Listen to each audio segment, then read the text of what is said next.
오늘 여러분 안녕하셨습니까? 네, 3일 예배에 또 기도에 오신 여러분을 진심으로 환영합니다. 네, 오늘 이 화요일 시간에는 우리 출애굽기 함께 공부하고 있습니다. 출애굽기 4장, 오늘 본문의 말씀은 출애굽기 4장 1절부터 17절까지 있는 말씀입니다. 출애굽기 4장 1절부터 17절까지 있는 말씀을 우리 같이 한번 좀 읽어보았으면 좋겠는데요. 여러분과 제가 함께 교독으로 한번 읽어보도록 하겠습니다. 제가 먼저 홀수절을 읽을 테니 여러분들이 짝수절을 소리를 맞춰서 읽어주시면 감사하겠습니다. 제가 먼저 출애굽기 4장 1절부터 있는 말씀입니다. 모세가 대답하여 이르되 그러나 그들이 나를 믿지 아니하며 내 말을 듣지 아니하고 이르기를 여호와께서 내게 나타나지 아니하셨다 하리이다.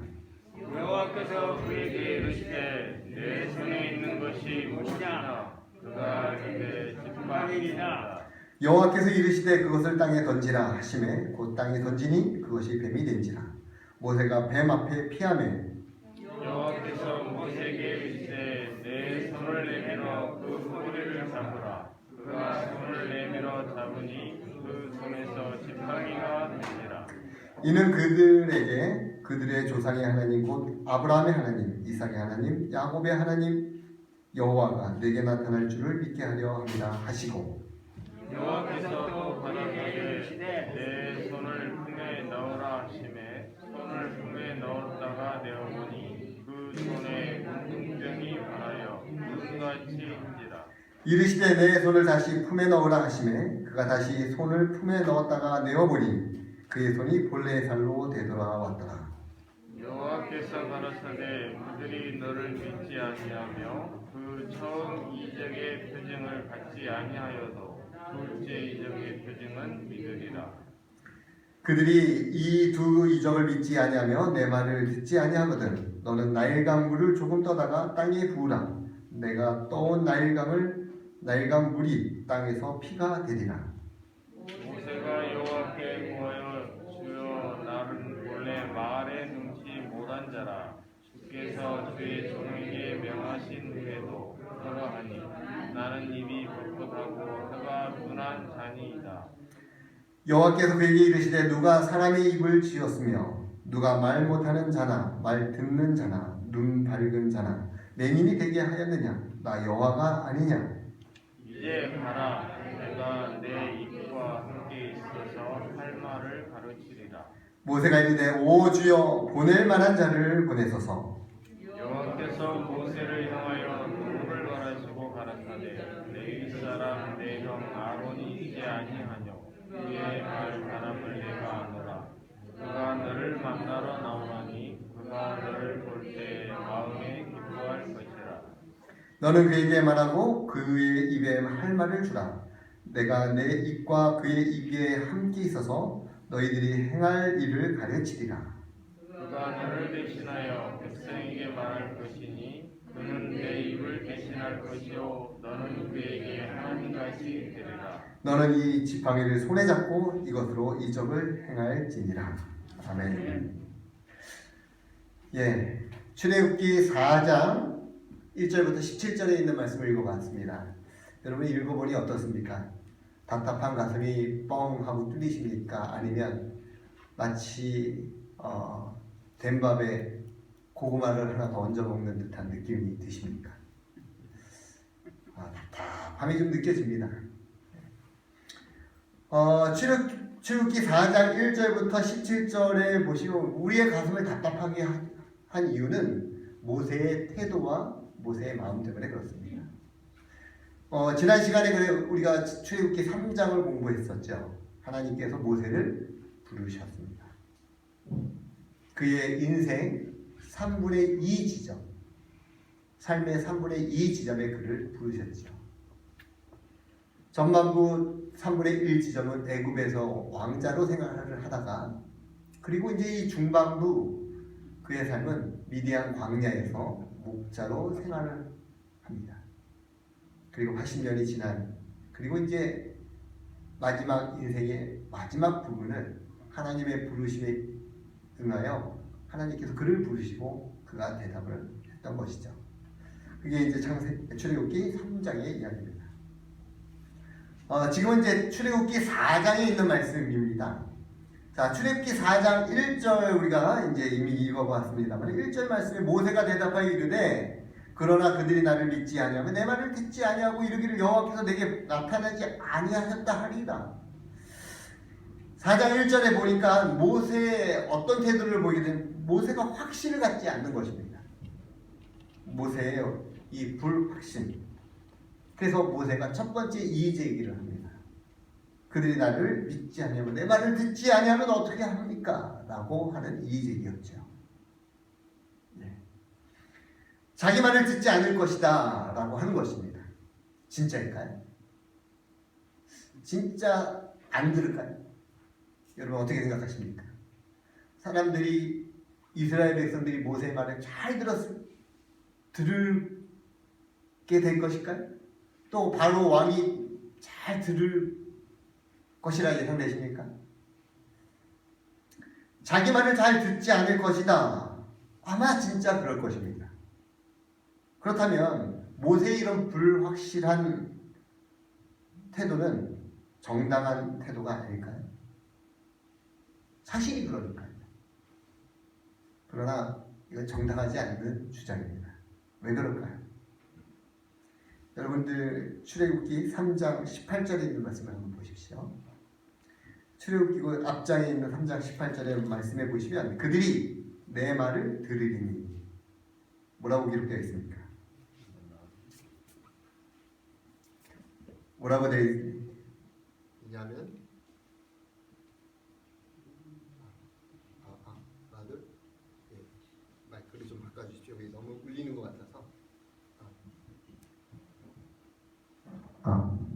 하나 둘 조금만 소리 좀 낮춰주시면 어떨까요? 하나 둘 예. 출애굽기 3장 18절 말씀에 보시면 이렇게 기록되어 있죠. 그들이 내 말을 들으리니 너는 그들의 장로들과 함께 애굽 왕에게 이르기를 히브리 사람의 하나님 여호와께서 우리에게 임하셨은즉 우리가 우리 하나님 여호와께 제사를 드리려 하오니 사흘길쯤 광야로 가도록 허락하소서 하라 했죠. 하나님께서 모세에게 말합니다. 그들이 내 말을 뭐 할 것이다? 들을 것이다. 그런데 지금 4장 1절에 보니까 모세가 뭐라고 하고 있어요? 그들이 나를 믿지 아니하고 내 말을 듣지 뭐하겠다? 아니하고 이르기를. 그러니까 모세가 주장하는 것과 하나님이 너와 함께 할 것이고 내 말을 들을 것이라고 하신 하나님의 말씀에 대한 뭐가 보이나요? 예, 불순종의 마음이 보이게 됩니다. 하나님께서 내 말을 들을 것이라고 말씀하셨는데도 모세는 하나님의 말씀에 대하여 불신이 드러납니다. 왜 이렇게 됐을까요? 여러분, 왜 이런 현상이 일어날까요? 모세가 믿음이 약해서이겠죠? 왜 그럴까? 한번 곰곰이 한번 생각해 보십시오. 왜 모세는 하나님께서 너의 말을 들을 것이라 했는데 왜 나는 정작 모세는 이 백성이 내 말을 듣지 아니하면이라고 했을까요? 그것은 모세의 지난 과거의 80년의 삶을 뒤돌아보면 답이 나옵니다. 지난 80년의 삶 어땠을까요? 모세는 애굽의 왕자로 40년을 살다가 미디안 광야에 40년 동안 목자의 삶을 살아갑니다. 그의 삶을 지배해온 자신의 삶을 뒤돌아보면 그런 확신을 가질 수 있을까요? 어떤 그 위대함이나 그 하나님의 능력을 그가 과연 바라볼 수 있었을까요? 모세의 이런 낙심은 그가 살아온 80년간의 자신의 삶을 볼 때에 그렇게 낙심되어진 것입니다. 사람이 낙심하는 것은 때로는 우리가 살아온 삶의 과거 때문에 낙심되는 경우가 상당히 많이 있습니다. 현재의 낙심은 종종 이전의 실망에서부터 기인되는 경우가 많이 있죠. 지금 모세는 바로 그러한 것입니다. 과거의 실망에서 지금 현재 하나님의 약속을 바라보지 못하는 모세의 모습입니다. 자, 그러나 하나님께서는 이런 모세에게 표적을 행하십니다. 이 표적을 왜 행하셨을까요? 예, 출애굽기 4장 5절에는 이 기적을 행하신 목적에 대해서 말씀하고 있습니다. 4장 5절이요. 왜 그렇습니까? 이는 그들에게 그들의 조상의 하나님 곧 아브라함의 하나님, 이삭의 하나님, 야곱의 하나님 여호와가 내게 나타날 줄을 믿게 하려 함이라. 이렇게 기적을 행하신 이유가 뭐예요?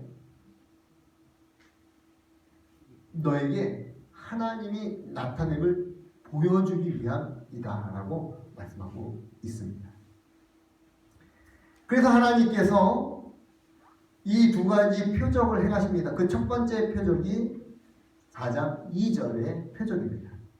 자, 이 4장 2절에 어떤 표적이 있습니까? 여호와께서 그에게 이르시되 내 손에 있는 것이 무엇이냐? 뭐가 있었어요? 그가 이르되 지팡이입니다 라고 대답합니다. 여러분들, 목자의 지팡이는 필수품이죠. 근데 사실은 이 지팡이가 대단한 물건도 아닙니다. 많은 대단히 유용한 물건인 건 사실입니다. 그래서 이 모세의 손에 들려진 것이 무엇이냐? 내 손에 들려진 것이 무엇이냐? 그랬더니 모세가 대답하기를 지팡이입니다 라고 합니다. 하나님께서 그에게 명하시기를 지팡이를 땅에 뭐 해라? 던져라 해서 모세는 지팡이를 땅에 던집니다. 그랬더니 이 지팡이가 뭐가 됩니까? 뱀이 됩니다. 얼마나 놀랐을까요? 자신의 지팡이가 뭐가 되어버렸어요? 뱀이 되어버렸어요. 깜짝 놀랐겠죠. 자, 다시 그 꼬리를 잡으라 했습니다. 잡았더니 무엇이 됐어요? 예, 다시 지팡이가 된 것입니다. 이게 첫 번째 기적. 자, 또 두 번째 기적을 그에게 베풉니다. 자, 두 번째 기적은 6절부터 나타나 있는데요. 자, 6절 말씀해 보니까 여호와께서 또 모세에게 말씀하시기를 내 손을 품 안에 넣어라. 네 손을, 이 손을 뭐 하라고 했어요? 이 품 안에 넣어라. 그래서 품 안에 넣어 꺼내보니 손에 뭐가 생겼어요? 손에 나병, 문둥병이 생겨 눈같이 되니라 라고 기록되어 있어요. 다시 손에 품을 다시 넣습니다. 그랬더니 본래의 발로 다시 되돌아오는 기적을 경험하게 됩니다. 여러분, 이 두 가지 기적을 통해서 하나님께서 말씀하시는 교훈은 뭘까요? 이 두 가지 기적을 통해서 하나님께서 말씀하시는 교훈은 첫 번째는 이겁니다. 하나님께서는 그에게 기적을 행하실 때에 아주 평범한 일상의 도구로 사용하셨다라는 겁니다. 지팡이를 이용하셨죠. 또 뭘 이용하셨어요? 손과 품에 일상의 도구를 사용하셨던 것이죠. 때로는 하나님께서 우리에게 기적을 베푸실 때 무엇으로? 우리의 일상적인 삶을 통해서 기적을 베풉니다. 오늘 우리 전 지사님께서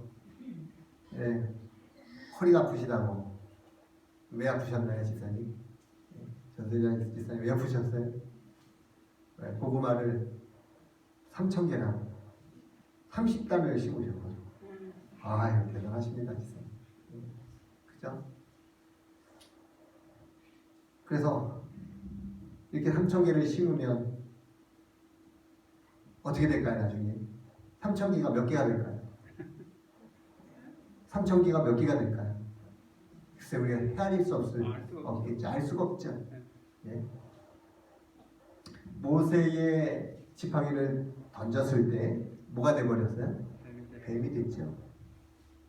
저는 이 모습을 보면서 기적이 우리의 일상생활에서도 있을 수 있겠구나 하는 생각을 하게 됩니다. 가을에 추수를 하기까지 봄에 무언을 파종을 하죠. 파종은 기적입니다. 사실은. 그렇죠.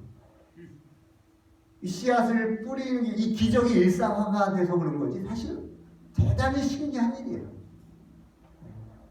씨앗이 뿌려지는 곳에 그 하나의 씨앗이 수십 배, 30배, 60, 100배의 열매를 맺는 것은 기적 아닌가요? 사람이 결혼을 하여서 나중에 식구를 다 보니까 저희 원래 저 혼자 살다가 결혼을 하여 그 가족이 또 둘이 셋이 되고 넷이 되고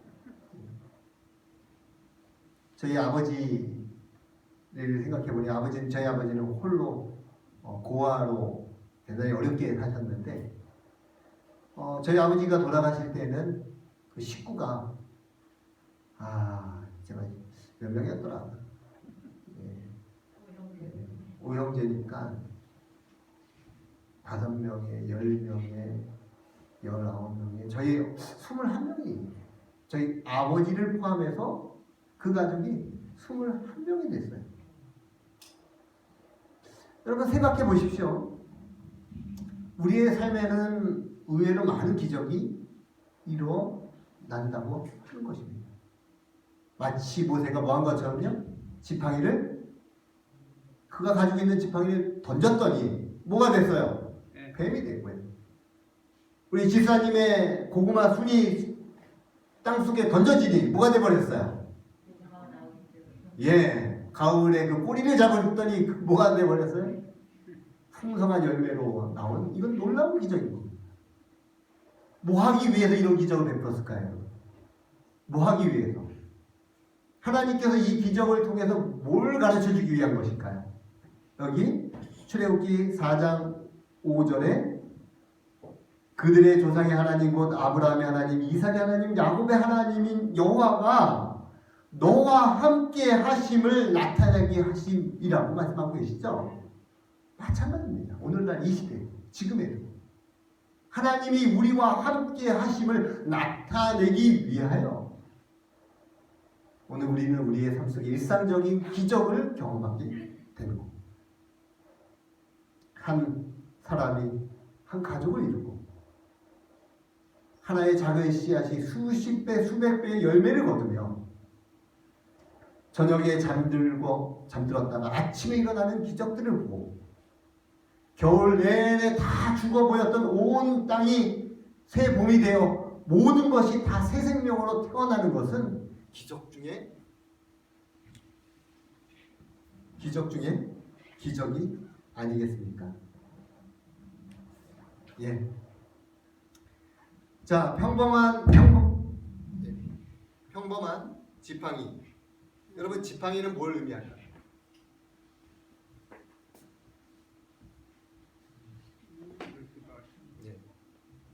지팡이는 뭘 의미할까요?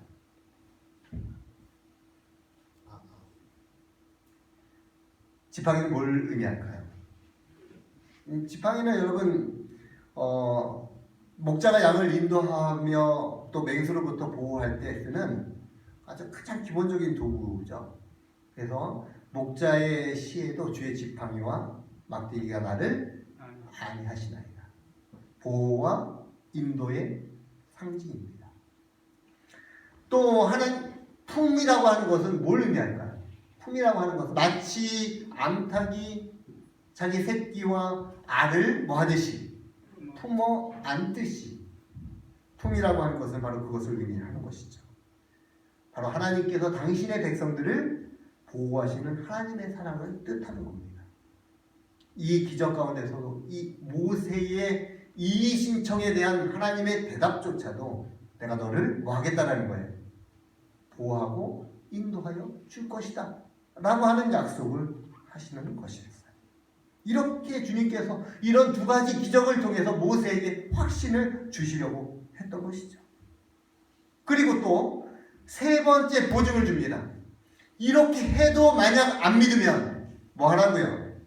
출애굽기 4장 9절입니다. 이렇게 해도 믿지 아니하면 내 말을 듣지 아니하거든 너는 나일강 물을 조금 떠다가 땅에 부으라.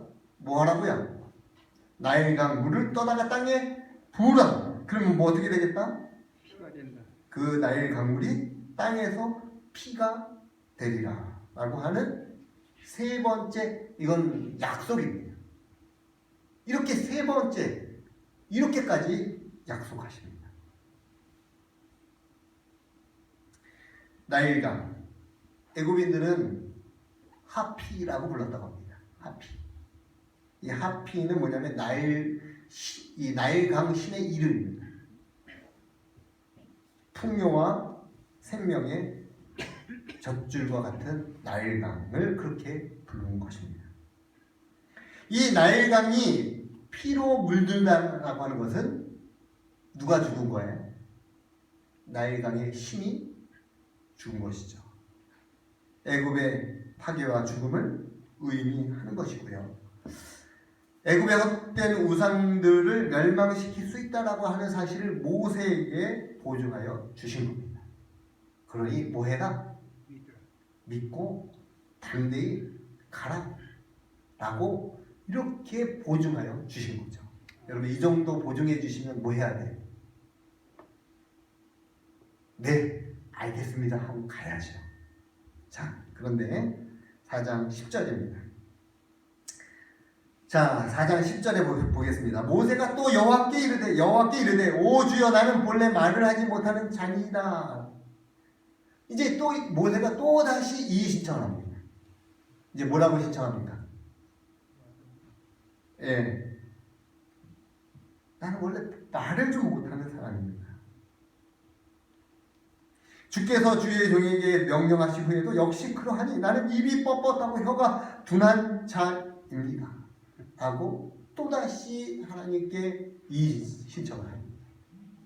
예. 그리고 이 13절을 보십시오. 4장 13절 모세가 마침내는 자기 본색을 드러내죠. 뭐라고 합니까? 13절 오 주여 누구를 보내소서? 보낼 만한 자를 보내소서라고 말합니다. 나는 입이 본래 말을 하지 못하는 자입니다. 입이 뻣뻣하고 혀가 둔한 자입니다. 이 말은 무슨 뜻입니까? 전 연설을 못합니다. 발음도 서툴고 말이 느립니다. 그런 뜻이지. 네. 정말로 모세가 그 정도로 말을 못하는 사람일까요? 여러분 어떻게 생각하시나요? 모세가 이 정도로 말이 좀 어눌하고 좀 둔하고 좀 그랬을까요? 아니면 그래도 모세가 좀 평균 이상은 했을까요? 여러분 어떻게 생각하십니까? 평균 이상 할까요? 평균 이하는 못해. 근데 이 말은 무슨 뜻 같아요? 자기는 평균 이하도 못한다는 뜻 아닙니까? 그렇죠? 그 정도는 아니었을 겁니다.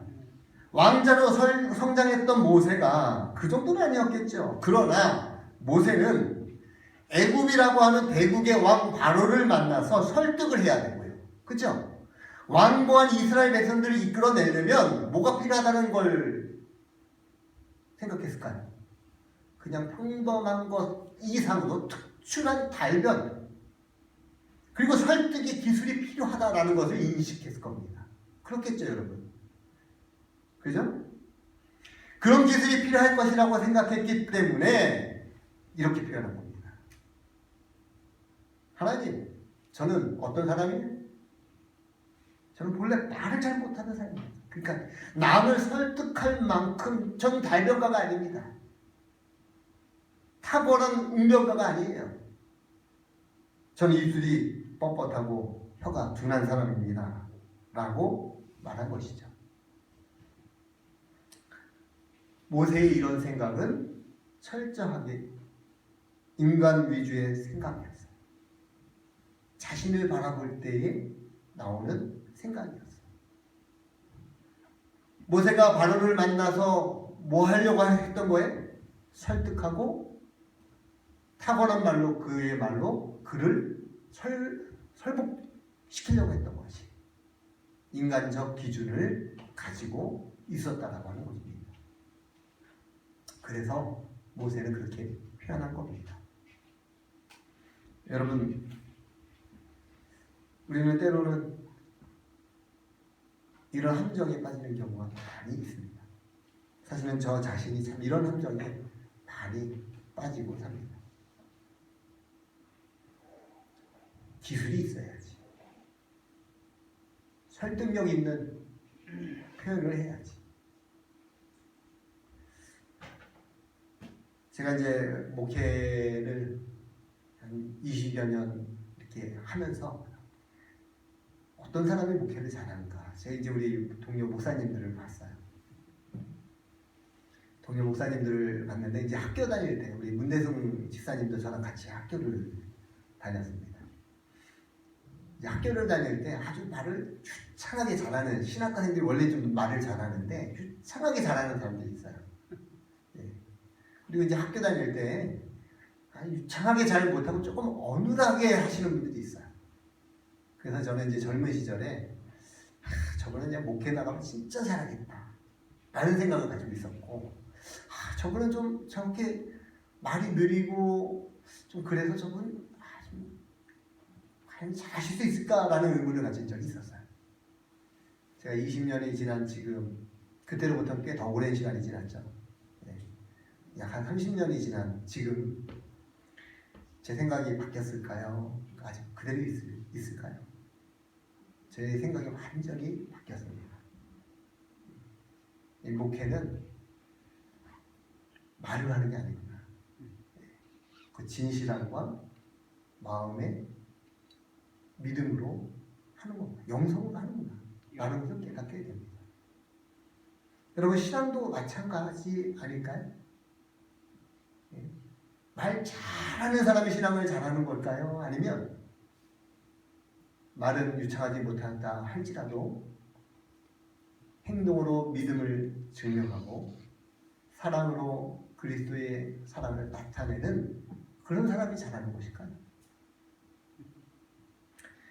고린도전서 4장 20절에 우리에게 답을 주시죠. 고린도전서 4장 20절 한번 한번 보셨으면 합니다. 고린도전서 4장 20절입니다. 고린도전서 4장 20절. 자, 같이 한번 좀 읽어볼까 합니다.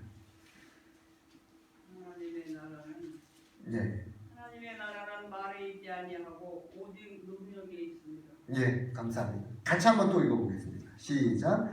하나님의 나라는 말에 있지 아니하고 오직 능력에 있습니다. 아멘. 하나님의 나라는 뭐에 있다고요? 말에 있지 않다고요. 능력에 있다고요. 모세가 이 사실을 그 당시에는 깨닫지 못한 거죠. 그러나 모세는 어떻게 생각했어요? 이 큰 일을 하려면 달변해야 되고 설득력이 있어야 되고 논리적이어야 되며 이성적이어야 된다거나 뭐 생각했을지도 모르겠습니다. 그러나 하나님께서는 그에게 대답을 하시죠. 아니다. 아니다. 라고 말씀하고 있어요. 사도 바울은 이 사실에 대해서 하나님의 나라는 말의 나라가 아니라 능력의 나라, 성령 하나님의 능력으로 인도하심을 받은 사람들이 그런 능력을 나타내는 것이에요. 그러므로 여러분, 우리가 사람을 말로 판단해서 될까요?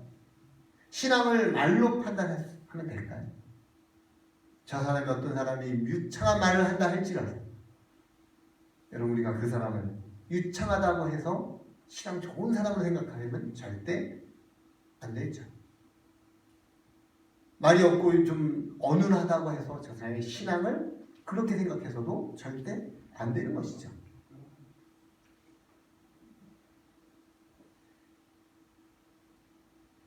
만약 그렇다면요, 하나님께서는 모세가 아니라 누굴 선택하셔야 돼요?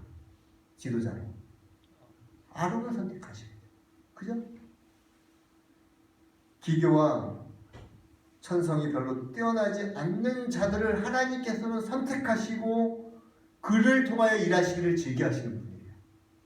예수님의 12제자가 그랬죠. 예수님의 12제자들은 운명가가 아니었어요. 설득가가 아니었어요. 그쵸? 그러나 그들은 하나님께서 그들을 선택하셔서 쓰셨던 겁니다. 오늘날 이 시대도 마찬가지입니다. 하나님께서 말 잘하고 설득력 있고 논리적이며 그런 사람을 사용하기보다는 하나님의 능력을 의지할 줄 아는 사람을 하나님께서는 사용하신다는 사실을 우리 모두가 기억하시게 되기를 간절히 바랍니다. 이에 하나님에 대한 답변을 보십시오. 4장 11절입니다. 출애굽기 4장 11절에 여호와께서 그에게 이르시되 누가 사람의 입을 지었느냐? 누가 말 못하는 자나 말 못 듣는 자나 눈 밝은 자나 맹인이 되게 하였느냐? 나 여호와가 아니냐? 라고 말합니다. 그죠? 여러분 자기 사역이 극에 달하면 우리의 의무를 수행하는 일에 방해나 장애가 되기도 합니다. 그렇죠? 사역이 극에 달하면 안 됩니다. 여러분 제가 아는 분 한 분은 신앙생활 수십 년 하신 분인데 뭐 집사 예전에는 안수를 받으셨대요. 근데 이제 자기는 집사 안 한다고 합니다. 이유는 왜 안 하냐면 교회에서 너무 집사장님들이 험한 꼴을 보여줘서 자기는 집사장을 안 한다 라고 말씀하시는 분이 있어요. 예, 한편으로는 일리는 갑니다. 이해는 갑니다. 그런데 올바른 신앙 태도는 아닙니다. 예. 자기 사양도 극에 달하면 하나님의 노하심을 경험하게 될 겁니다.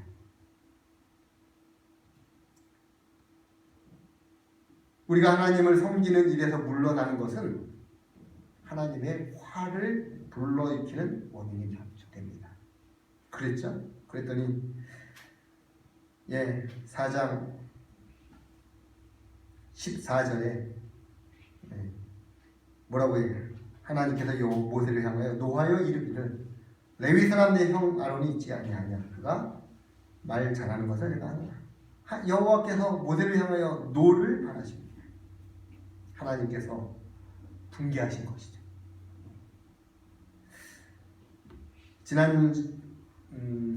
지난 안식일날 그 설교 가운데서 비교의식에 대한 말씀을 하시면서 말씀을 드리면서 달란트 비유에 나타나 있는 한 실물교훈의 말씀이죠.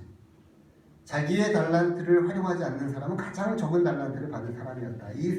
이 사실에는 사람이 자기가 받은 천부적 재질이 적다 해서 그리스도를 위하여 봉사할 의무에서 벗어날 수 있다고 생각하는 모든 사람들에게 주는 경고가 포함되어 있다. 하나님께서 그에게 적게 줬다고 해서 나는 이제 더 이상 하나님을 위해서 그리스도를 위해서 교회를 위하여 봉사할 의무에서 벗어났다. 아유 나는 할 수 있는 능력이 아무것도 없어. 이제 나는 할 기운이 없어. 이렇게 말씀하여서 하나님께서 주시는 의무에서 벗어났다라고 말하는 것은 하나님께서 그들에게 주시는 경고의 말씀에 포함되어 있다라고 하는 것이죠. 우리는 주님께서 주신 능력을 많이 받던 적게 받던 뭐 해야 돼요? 주신 능력으로 하나님의 주시는 일, 봉사의 일을 함이 마땅합니다. 자, 이런 모세의 이의제기에 대한 하나님의 약속이 있습니다. 어떤 약속을 했나요? 12절을 보십시오. 먼저 12절 이제 가라. 내 입과 함께 있어서 할 말을 뭐 하리라? 가르치리라. 첫 번째 약속입니다. 내가 내 할 말을 가르쳐 줄 것이다. 첫 번째 약속이에요. 두 번째 약속입니다. 14절이죠. 뭐라고 했습니까? 자, 모세를 향하여 노를 바라여 노하여 이르시되 레위 사람 내 형 아론이 있지 아니하냐? 그가 말 잘하는 것을 내가 아노라. 그죠? 그래서 두 번째 아론과 함께 일하도록 약속하십니다. 그리고 다시 지팡이를 쥐고 이적을 행하여 가라라고 말씀하고 있습니다. 저는 오늘 말씀을 줄이면서 오늘 우리의 삶 속에 하나님께서 우리에게 주신 사명에 대한 하나님의 약속과 보증, 확신. 여러분 이 정도 되면 우리는 뭐 해야 돼요? 네, 제가 여기 있습니다. 우리 주님께서 우리의 삶 속에 보여주는 기적과 이적을 여러분 가만히 한번 잘 생각해 보시죠. 이제는 일상이 되어서 기적도 더 이상 기적처럼 보이지 않는 우리의 삶 속에 하나님께서 베푸시는 은혜의 손길을 다시 한번 생각해 보시길 바랍니다. 그래서 주님이 내가 너에게 해야 할 일을 가르쳐 줄 것이다, 할 말을 가르쳐 줄 것이라고 하신 그 말씀을 기억하시면서 여러분 우리 주님께서 주신 우리의 사명을 감당하시었으면 합니다. 또 아론과 같이 너와 함께 일할 수 있는 누구를 주시겠다? 동역자를 주시겠다라고 하는 하나님의 약속을 기억하시길 바랍니다. 그리고 이제 뭐 해야 돼? 지팡이를 짚고 다시 일어나 주님 가라 하신 그곳으로 가야지. 오늘 이 주님 가라 하신 그곳에 갈 수 있는 우리 사랑하는 성도 여러분이 되기를 간절히 바라며 오늘 말씀을 줄이겠습니다. 아멘. 우리 함께 말씀 기억하면서 오늘 개인 기도 시간을 가지려 합니다. 기도 제목은 여러분 이제 5월 초면 우리 패스파인더 캠프리가 있습니다. 우리 죽산 나사랑 교회에서도 약 한 17명인가요? 17명 정도의 우리 교사와 대원들이 함께 참여해 캠프리에 참여하게 됩니다. 함께 기도해 주시기를 부탁을 드리고요.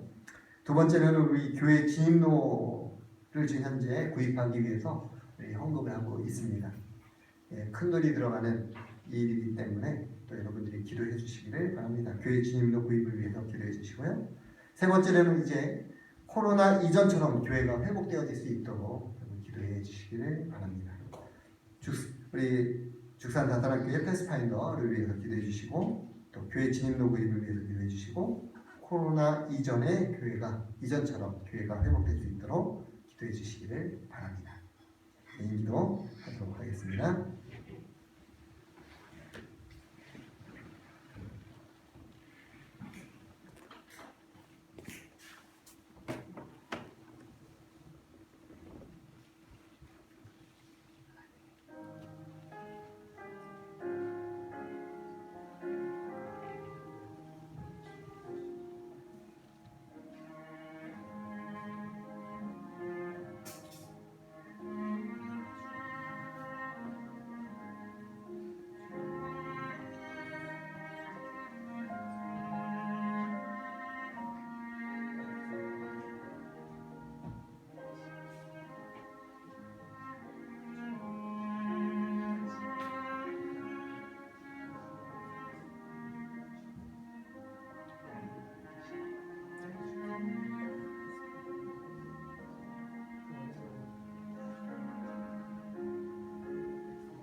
예, 우리 마치는 찬미 631장 우리 찬미하시고 그러면 마치도록 하겠습니다. 631장입니다.